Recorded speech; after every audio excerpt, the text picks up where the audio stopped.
Começa agora mais um explicador em que vamos analisar a resposta do Governo aos efeitos da passagem da Depressão Christine. São nossos convidados Alexandre Poço, do PSD, Pedro Frazão, do Chega e João Torres, do PS. A moderação é da Carla Jorge de Carvalho e do Bruno Vieira Amaral. E ontem o Primeiro-Ministro, Luís Montenegro, após um Conselho de Ministros extraordinário, anunciou uma série de medidas em reação e resposta aos efeitos da tragédia que se abateu sobre o centro do país. Começo por si, Pedro Frazão, bom dia, bem-vindo a este explicador. O Governo teve uma reação tardia no apoio às populações, logo imediatamente após a intempérie e agora também no anúncio destas medidas?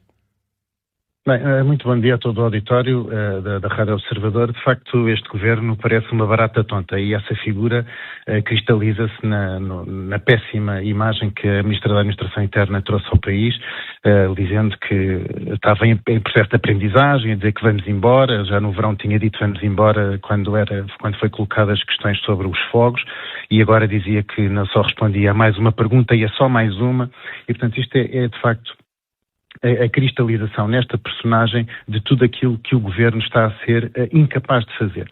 E esta incapacidade, eu acho que começou logo na falha da prevenção, porque se a Autoridade Nacional de Proteção Civil se chama proteção, devia proteger pela prevenção. E nós sabíamos que existia um comboio de tempestades que estava a assolar a Europa. Começou pela Harry, depois a Ingrid, a Joseph e finalmente a Christine.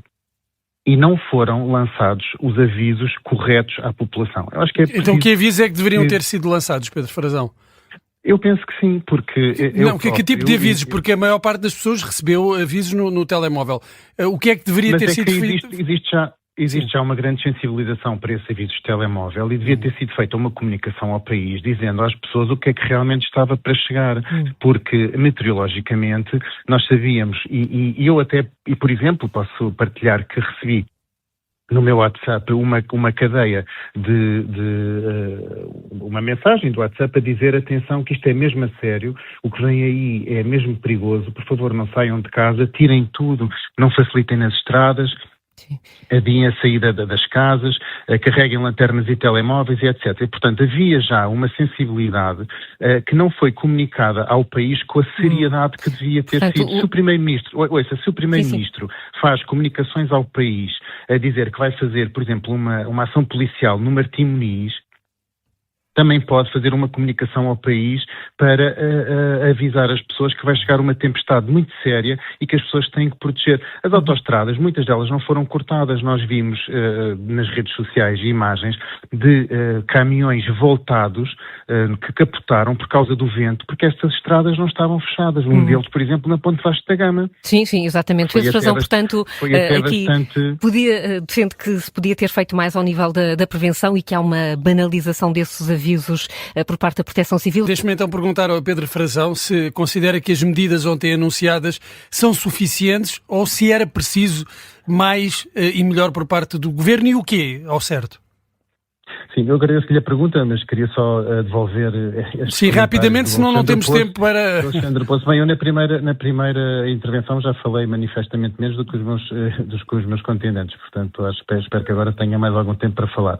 Mas, de facto, o Alexandre Poço, estes comentários que fez devem estar dirigidos ao Ministro Leitão Amaro, que fez um vídeo, esse sim, a aproveitar-se politicamente da situação e que depois teve que meter a mão na consciência e apagar o vídeo, tal era má a realização do mesmo.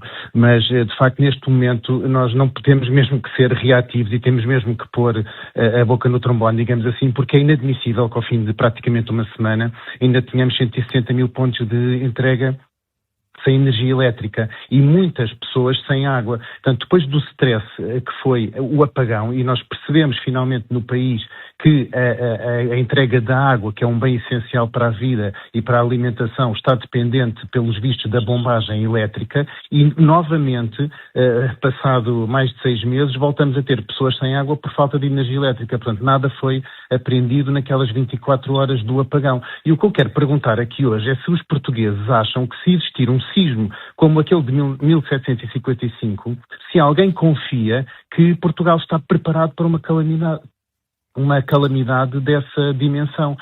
Estas calamidades, estes desastres, vêm provar sucessivamente, após fogos, tempestades após tempestades, apagões, que nós não estamos preparados. E, de facto, neste momento, passado uma semana, ainda há uma grande uma grande quantidade de população que não consegue ter eletricidade, não consegue ter água e não consegue ter telecomunicações. Portanto, temos mesmo que ser reativos, e o Alexandre Poço está com este discurso muito tranquilo, porque não está na zona afetada e porque não está a ouvir as populações, nem está a ouvir os autarcas. Está simplesmente a cumprir o seu papel, está simplesmente a cumprir o seu papel de deputado que apoia, da bancada que apoia o governo, e está a servir de cadeia de transmissão. Em vez das preocupações das pessoas que o elegeram, está a servir de cadeia de transmissão daquilo que é a mensagem que recebe do governo. Isso é que é uma vergonha. E devia meter a mão na consciência, ver o que é que as pessoas estão a sofrer no terreno,